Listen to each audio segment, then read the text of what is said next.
Olá pessoal, tudo bem? Começa agora mais um X da Questão ao vivo pela TV Câmara São José do Rio Preto. E você pode participar com a gente enviando a sua mensagem, sua pergunta para o nosso WhatsApp, o número está aí na tela, é o 99163-7905. E temos também o telefone aqui da redação da TV Câmara, 3214-7766, e o nosso e-mail que é o gama@riopreto.sp.leg.br. E estamos ao vivo também pelas nossas redes sociais, estamos lá no Facebook, que é Câmara Municipal de São José do Rio Preto, e também no YouTube, TV Câmara São José do Rio Preto, onde você também acompanha o nosso programa em tempo real. Aproveita, curta, compartilhe nossas páginas, que é muito importante para a gente. Bom, e no programa de hoje vamos falar da epidemia de dengue em Rio Preto, que só nos 4 primeiros meses desse ano já somam mais casos da doença do que todo 2023. Esse ano, em 4 meses, foram 11.334 casos contra 9.802 dos 12 meses do ano passado. E Rio Preto também enfrenta uma epidemia de chikungunya, com 1.113 casos, sem contar aí os casos de Covid, que têm avançado, né? Já são 206 casos graves e 4.762 leves. Mas sobre isso, para entender o que está acontecendo, o que está sendo feito e as orientações à população, converso agora com a gerente da Vigilância em Saúde aqui de Rio Preto, a Andréia Negre. A Andréia está no Zoom comigo. Obrigado por estar aqui, viu, Andréia? Vamos começar falando da dengue. O que está acontecendo, Andréia? Por que tantos casos este ano? Lembrando que são só 4 meses, né? Maio ainda nem está computado. Bom dia, obrigada pelo convite. Sim, é um ano epidêmico, né, com vários sorotipos da dengue circulando, além da epidemia de chikungunya, como você falou.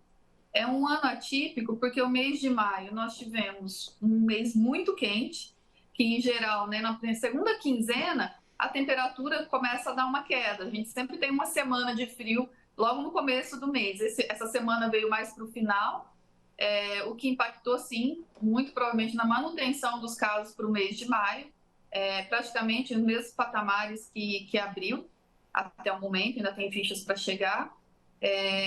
Também essa questão do sorotipo, como eu falei, circulando dengue 1 no começo da epidemia, em janeiro, fevereiro, começo de março, com alguns casos de dengue 2. Em abril, nós tivemos uma inversão, predominou o dengue 2 em relação ao dengue 1, e aí com isso nós tivemos aí um aumento dos suscetíveis com mais risco de pegar a doença. Porque dengue 1, nós já tivemos várias epidemias aqui no município e nós temos uma parcela grande da população que não tem mais como pegar a doença porque já teve no passado. Então, isso foi um dos fatores bastante importante. E a chikungunya, né? Sintomas são muito parecidos. Então, o paciente chega na unidade de saúde, ele é notificado, é acompanhado inicialmente como dengue. E se ele continua a permanecer com sintomas de artralgia associado a todos os outros sintomas relacionados à dengue, ele pode ser um suspeito de chikungunya. Então, muitos dos nossos casos de dengue, desses 11 mil e poucos casos, são, na verdade, chikungunya, que não voltou a fazer exame, tiveram os primeiros sintomas, mas foi acompanhado como dengue e não suspeitou porque ele não tinha a artralgia, né? Nós observamos que em vários casos de chikungunya que a gente realizou exame nos laboratórios, tanto de virologia quanto do Adolfo Lutz, muitos deles não tinham artralgia como sinal. Então, essa questão de associar só artralgia, dor nas articulações, né? Chikungunya dá muita dor na articulação. Dá. Quem tem muitos sintomas fica até meses com dores intensas, debilitantes mesmo. Mas tem aquelas pessoas que vai ter uma forma mais leve, que é o que a gente também tem observado nessa epidemia aqui, concomitante. Chikungunya, dengue 1, dengue 2, Rio Preto é realmente uma área hiperendêmica para as arboviroses.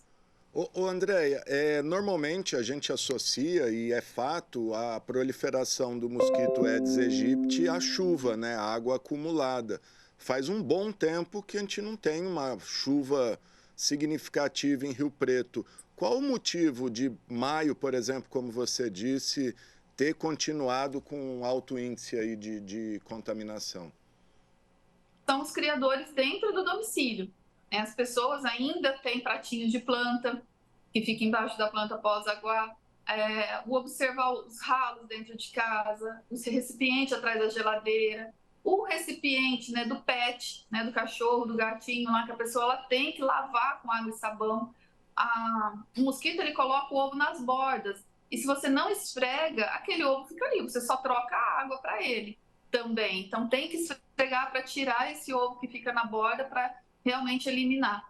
E muitos desses criadores, como eu estou falando, são de dentro de casa, não são de quintal, de inservíveis. Né? Na época de chuva, começo do ano, realmente esses inservíveis faz muita diferença. Uma tampinha de garrafa que fique aí, que tem uma gota d'água, um pouquinho de água, vai ser um criadouro. Agora, os de dentro de casa são mais difíceis, porque você precisa ou tratar ou eliminar. E esses que precisa tratar depende de uma conscientização da população. Né? Todo mundo tem que saber que uma vez por semana a gente tem que tirar 10 minutinhos para fazer o cuidado da nossa casa com relação ao Aedes aegypti, eliminar qualquer lugar que possa ser criador do mosquito. Na última audiência pública aqui na Câmara de Prestação de Contas da Saúde, falou-se num aumento de até 100 mil casos de atendimento na rede pública. Isso tem motivação por causa da dengue e da chikungunya? Olha, esses 11 mil casos, nós temos quase 20 mil notificados, né? 18, 19 mil notificados.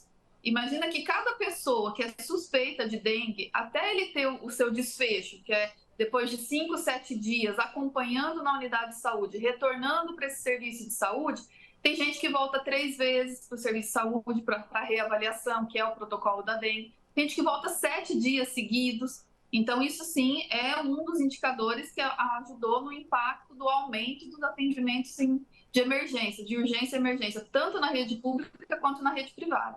E parece que um outro impacto negativo também foi a procura por plaquetas no Hemocentro, né? Teve até uma reportagem do Diário da região, acho essa semana ou a semana passada.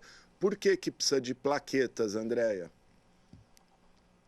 Os pacientes com dengue grave ou uma complicação, muitas vezes eles fazem, a gente chama de plaquetopenia. No exame de sangue, observa a queda dessas plaquetas. Tem pacientes que chegam a 4 mil, 5 mil plaquetas, e o normal é acima de 150 mil. Então, tem uma redução muito importante dessas plaquetas, que é um dos principais fatores, né, que interferem na coagulação. Então, essa pessoa, ela fica com um problema para coagular. Então, qualquer queda, qualquer pancada, qualquer situação, mesmo dentro, né, do nosso sistema, pode ter um sangramento. Então, muitas vezes, abaixo de 20 mil, há uma recomendação de internar o paciente, não de transfundir. A questão da transfusão fica muito a critério médico, mas nós já tivemos pacientes em epidemias anteriores com plaquetas de 4, 5 mil, ficou em observação na UTI, não fez nada, e aí acabou que ele melhorou. Quando a plaqueta começa a subir, aí ela não tem mais aquele risco dela voltar a diminuir pela dengue. Aí pode ser uma outra infecção, uma outra situação. Mas quando ela começa a subir, sim, esse paciente nem precisou transfundir. Mas são muito raros os casos que os médicos acabam não transfundindo, para uma segurança do paciente, para reduzir o risco de uma gravidade, de um aneurisma, alguma coisa que possa acontecer em decorrente dessa baixa coagulação, os médicos optam por transfundir, que é um dos procedimentos. E aí, infelizmente, a gente acaba dependendo da doação de sangue. Então, é um momento importante realmente, porque quem não teve dengue recentemente, por favor, procurar o Hemocentro para fazer a doação. Quem teve dengue não pode doar. Por quanto tempo? Nos primeiros meses, não, porque vai ter um anticorpo, né? Então, o ideal é ele doar após aí o período que a gente fala de 3 meses, pelo menos, para fazer essa doação, porque senão ele pode interferir. Não é só esse anticorpo. Desculpa, não é só esse anticorpo que vai ter problema, tem todas as outras situações, né? Quem já doa rotineiramente já sabe que né, após uma transfusão, tem um prazo, né, de 120 dias para a mulher, acho que um pouco menor para o homem, mas mesmo assim não dá para doar todo dia. E essa baixa de plaquetas é o que causa o que a gente chamava antigamente de dengue hemorrágica, hoje não se fala mais. Queria que você explicasse por que não se fala mais dengue hemorrágica e se a causa é essa baixa de plaqueta mesmo. A questão da fragilidade capilar, a gente fala que é quando a gente começa a ter petequias, né? Aquelas manchinhas vermelhas pelo corpo, quer dizer que já está com uma pequena fragilidade. Não quer dizer que tem uma plaqueta muito baixa, mas que pode interferir, sim, para um risco maior para hemorragia. Então, no hemograma de um paciente com dengue, se ele tem uma plaqueta mais baixa, ele tem um risco maior para qualquer hemorragia, seja gengival, na hora que vai escovar os dentes, conjuntival, o olho fica vermelho, você vê um vasinho estourado, a pele. Essas são as manifestações leves de uma possível risco para gravidade, um risco para uma hemorragia na dengue. Não se fala mais em hemorragia porque os critérios eram muito fechados, dengue hemorrágica. Tinha que ter a plaquetopenia, tinha que ter mais 5 outros critérios, né? Ser dengue, tem que ter alguma outra complicação, tem que ter fragilidade capilar, a queda da plaqueta, e necessariamente, às vezes, a pessoa não sangra no critério que era dengue hemorrágica. Então, tinham sinais de exames, mas a pessoa não tinha o sangramento, nem a petequia, mas acabava sendo considerado dengue hemorrágica em paciente muitas vezes leve que nem precisou internar. E aí aqueles pacientes com complicação cardíaca, neurológica, muito grave, que não teve sangramento, teve plaquetopenia, assim, a grande maioria acaba tendo essa baixa na plaqueta, mas não tem sinal de sangramento e evoluía para a morte. Para você ter ideia, nos anos 2010, 2013, 2014, que nós tivemos 10 mortes por ano, 11 mortes, 5 ou 6 delas nem tinham, nem petequia, nem um sinalzinho, né, que a gente fala, nem um sinal para sangramento. E a OMS já tirou esse critério desde 2009, né? O Brasil só veio adotar a nomenclatura de dengue grave e dengue com sinal de alarme a partir de 2014. Quais os sintomas que as pessoas têm que ficar atentas para um caso de dengue grave? E eu quero aproveitar também e já te perguntar se é recomendado quem está com suspeita de dengue, em vez de ir à UBS ou à UPA ali, que a gente sabe que está com problema, se pode lançar mão da telemedicina. Se é recomendado. Sim. Pacientes que estão nos primeiros dias, né, do primeiro ao terceiro dia de sintomas, que tem febre, dor no corpo, dor atrás dos olhos, ele pode sim estar procurando a telemedicina. Ele está com sinais de que é dengue, que pode ser uma dengue, mas não que ele está com sinal de gravidade. Então, esse pode recorrer à telemedicina, ela vai estar orientando quando ele vai para o UBS, quando vai colher um hemograma, ou se não vai colher, quando, né, dependendo a classificação, se uma pessoa jovem, rígida, sem nenhuma comorbidade, com sintomas leves, ele vai acompanhando e hidratando, é claro. Tem que seguir a hidratação adequada. Mas aí, se essa pessoa começa a apresentar vômito persistente, quem está vomitando não toma líquido, então não está se hidratando via oral. Tontura quando levanta, está ingerindo líquido, mas quando não está urinando, quer dizer, está entrando líquido para o corpo, mas não está saindo. Então, onde que está se perdendo esse líquido dentro do corpo? Então, a hipotensão quando levanta, é o que eu já falei, e também sinais de sangramento. É um dos sinais que pode ter uma evolução para um sinal de alarme ou gravidade. Dor abdominal é o principal sintoma de sinal de alarme. Essa pessoa ela não precisa nem ligar na telemedicina, ele pode ir direto para uma UPA. Então, essas pessoas, ou mesmo para a UBS, se ela tiver durante o período da manhã, já procura a UBS, com sinal de alarme, ele já vai ser encaminhado para o lugar que ele vai ficar em observação pelo menos 24, 48 horas. Então, paciente com sinal de alarme, ele não pode ficar em casa sem um acompanhamento médico direto. E aí, o sinal de gravidade, a gente já fala que é o choque, muitas vezes, né? Então, esse paciente, ele vai estar sonolento, irritado, taquicárdio, com pulso lento. São sinais mesmo de gravidade que esse paciente ele vai apresentando, evoluindo para um choque da doença. Perfeito. Eu estou conversando com a gerente da Vigilância em Saúde, Andréia Negri, gente, sobre a epidemia de dengue em Rio Preto e também de chikungunya. Lembrando que nós tivemos já 2 casos de morte, infelizmente, esse ano em Rio Preto. Andréia, você falou dos tipos 1 e 2 que estão circulando. Na região já foi registrado o tipo 3. Há algum caso de tipo 3 em Rio Preto? E também se há o receio da introdução desse vírus tipo 3 em Rio Preto, que poderia piorar demais a situação, né? Porque ele parece que nunca circulou, não circula há muito tempo aqui. Isso, o dengue 3 circulou e foi responsável da epidemia de 2006 e 2007 aqui no município. Só ele que foi o responsável. E o ano passado nós tivemos a identificação do primeiro caso de dengue 3 aqui no município, que também trouxe um alerta muito grande para a epidemia de chikungunya. Esse ano nós já temos 9 casos de dengue 3 confirmados, que também foram os principais que a gente dispara a ação para evitar uma transmissão. E aí, isso sim, é uma grande preocupação dengue 3, principalmente agora, como a gente fala, para a próxima temporada, para a próxima sazonalidade. Então, o ano que vem, ano de 2025 e ano de 2026, se persistir, né, a identificação do dengue 3, como a gente está vendo, ele não foi embora nesse momento, a gente tem ele identificado, temos o risco de uma epidemia de dengue grave, muito grave para esse sorotipo, um dos sorotipos mais virulentos que a gente fala, causa mais sintomatologia, causa mais gravidade e ainda por cima numa população que já é hiperendêmica, que já teve dengue 1, dengue 2, dengue 3, muitas vezes no passado, não vai pegar, né? Mas foi há mais de 15 anos. Então, tem muita gente suscetível para esse sorotipo. É uma grande preocupação, temos muita gravidade e, infelizmente, muito mais mortes do que nós tivemos até agora. Torcer para o tipo 3 ir embora. Eu estou recebendo uma pergunta aqui, a hora que eu perguntei dos sintomas e como identificar, a pessoa está perguntando teste do laço. Me desculpe, eu nem sei o que é, mas está tendo a pergunta se é eficaz. A prova do laço, ele é um exame que ele é feito quando coloca o aparelho de pressão e deixa ele insuflado por 5 minutos no adulto e por 3 minutos na criança, né? Faz a pressão média. Por quê? Para saber que se você, quando tem uma compressão das artérias, se ele vai ter um extravasamento, vai fazer o que eu falei de petequia. Tem gente que faz esses pontinhos vermelhos no corpo espontaneamente. Apareceu umas manchinhas.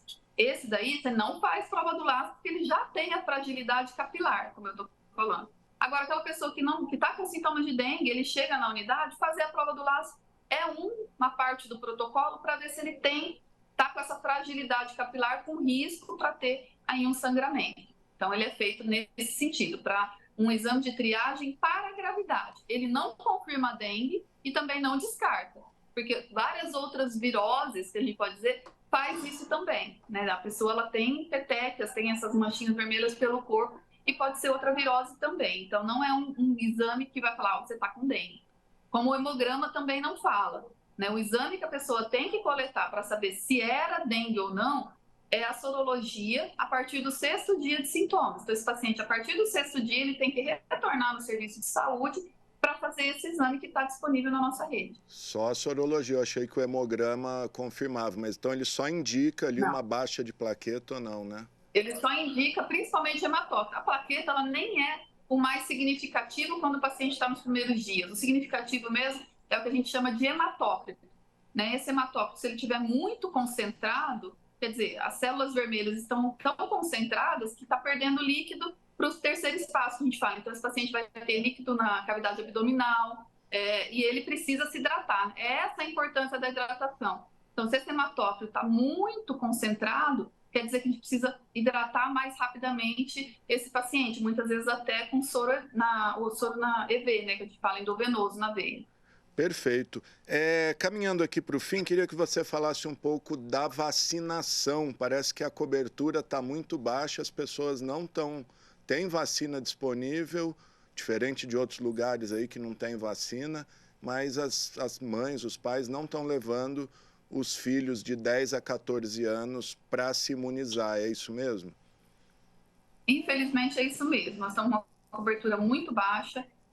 Os pais dessas crianças precisam ter uma consciência que é uma proteção.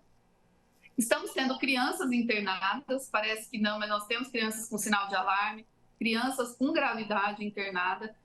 Muitas vezes precisa ir para uma UTI e poderia ser prevenido isso com uma vacina, né? Então, os pais ficarem muito atentos. É uma doença extremamente importante para o nosso município. Todo mundo está suscetível a pegar, quem não teve a doença ainda. Então, nossos filhos podem pegar na escola, na casa do amigo que ele foi brincar, ou mesmo na nossa casa, se a gente não estiver fazendo a lição semanal de estar eliminando os criadouros. Então, o risco é muito grande para uma doença que já tem a vacina e está disponível para esses nossos adolescentes que eles circulam muito, né? Principalmente essa idade. Aí vai para um balé, o menino vai para um judô. Então, ele circula em vários lugares que tem muitas pessoas que podem ter criadouros. Então, tem o risco, sim, de ter essa gravidade se a criança não se imunizar. Está disponível. Levem suas crianças, seus adolescentes para tomar a vacina, que é uma forma de proteção.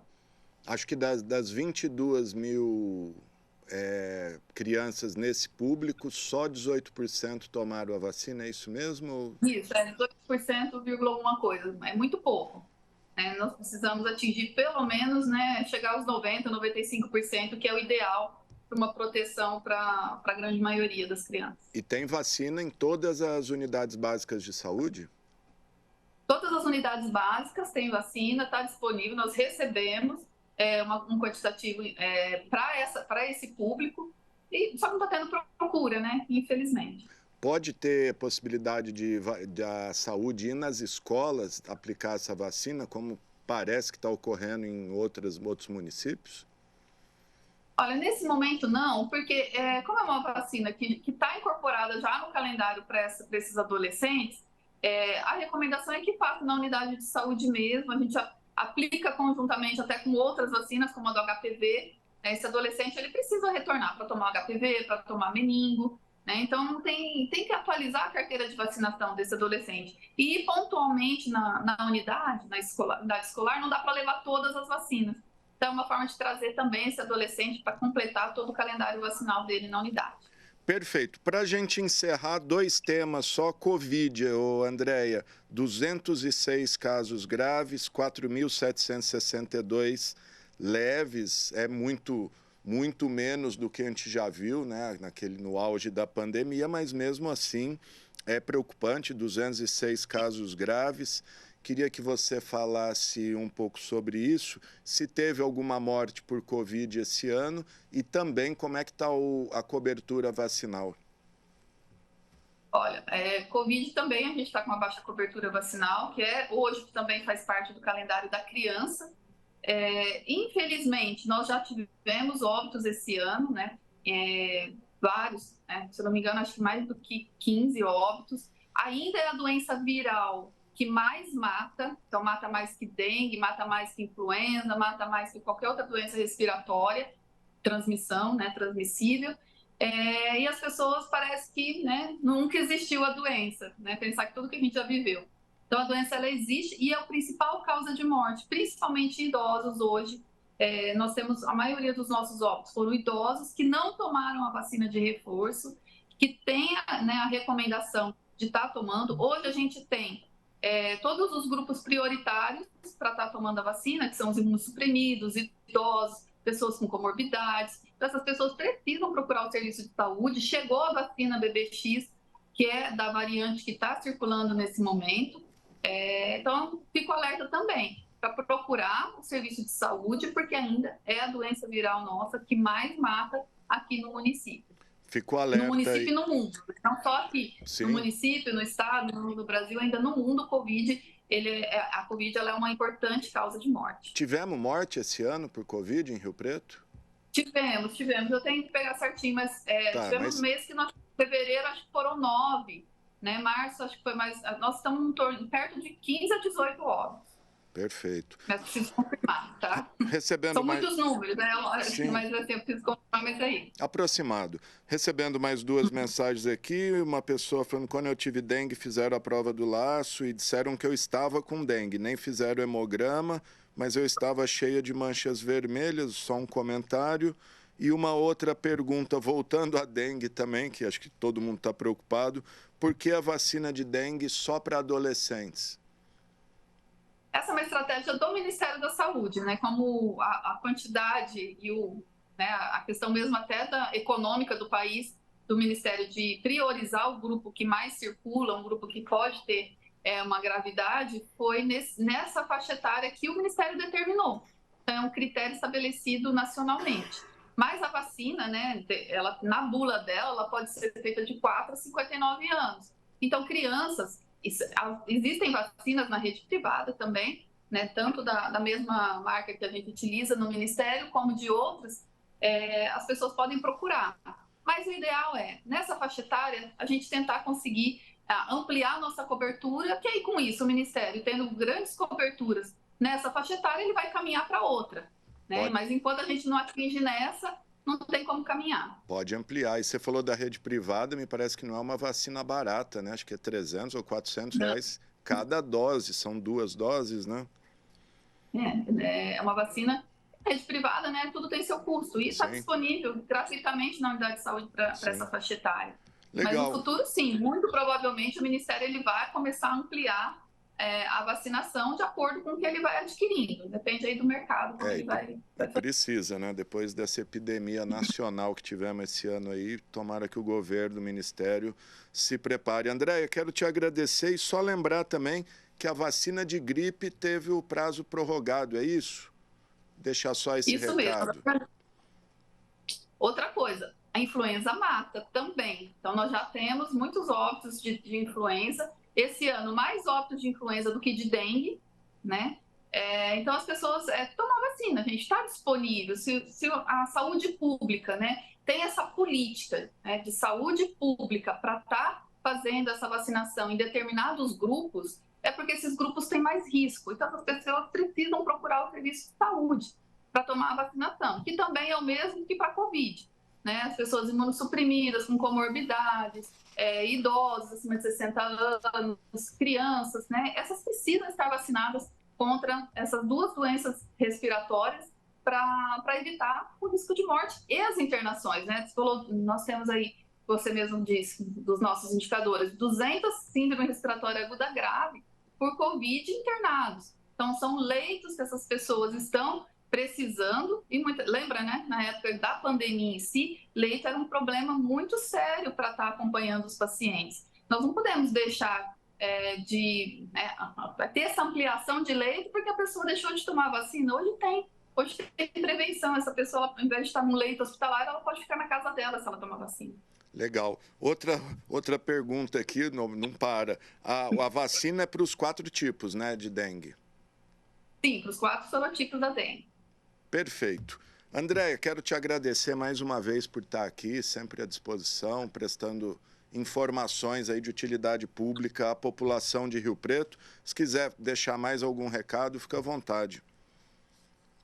É isso mesmo que eu falei, o Ministério, né, o Serviço Nacional, Mundial, investe em vacinação, que é a melhor forma de prevenção de qualquer doença. Nós só eliminamos a varíola porque tivemos a vacinação. Nós só controlamos a poliomielite porque tiveram diversas campanhas ao longo dos anos que possibilitou isso. E no momento a gente está numa campanha de polio, então levem seus filhos menores de 5 anos nas unidades para estar tomando a vacina. Por gotinha, então é importante garantir essa cobertura na campanha para polio. Então são tantas doenças, sarampo a gente não tem aqui no Brasil quase. Os poucos casos que acabam ocorrendo são em pessoas não vacinadas porque não procuraram o serviço de saúde. Ou seja, a vacina é a melhor prevenção para qualquer doença que tenha, né, esse tipo de proteção. Então, não dá para a gente vacilar. É importante que a população procure para a gente conseguir continuar tendo aí boas coberturas vacinais, que nesse momento estão praticamente todas muito baixas. Muito baixas. E a própria Covid, né? Só controlamos a Covid graças à vacina, saímos daquele período dureza. Andréia, obrigado, viu? Obrigada a você. É isso aí, gente. E essa edição, então fica o recado aí da Andréia. Leva seu filho para vacinar, 10 a 14 anos, qualquer unidade de saúde. Leva a carteirinha, aproveita, atualiza tudo lá, como ela disse. Poliomielite, paralisia infantil, né? Erradicamos graças à vacina, o sarampo, enfim, a varíola e tantas outras aí, graças à vacina. Ninguém quer ver o filho aí com dengue, com muito menos sarampo e outras doenças aí piores, como a paralisia infantil. Então, a vacina salva. É isso aí, gente. Essa edição do X da Questão fica por aqui. Se você quiser rever esse programa, ele será reprisado logo mais às 8 horas da noite, amanhã às 7 horas da manhã, depois ao longo da nossa programação. E desde já está disponível nas nossas redes sociais, está lá no YouTube e no Facebook. Sempre lembrando que você pode enviar mensagens para a gente com sugestão de pauta, de entrevista, de reportagem, o que você quiser. Nosso WhatsApp está aí na tela. E as informações aqui da Câmara você encontra no nosso site riopreto.sp.leg.br. É isso aí, o programa de hoje teve os trabalhos técnicos dos cinegrafistas Eude Russo e Wagner Bueno, o GC do Thiago Zatti, o controle mestre do Fernando Giroldo e o áudio do Israel Heleno de Castro. Valeu, gente!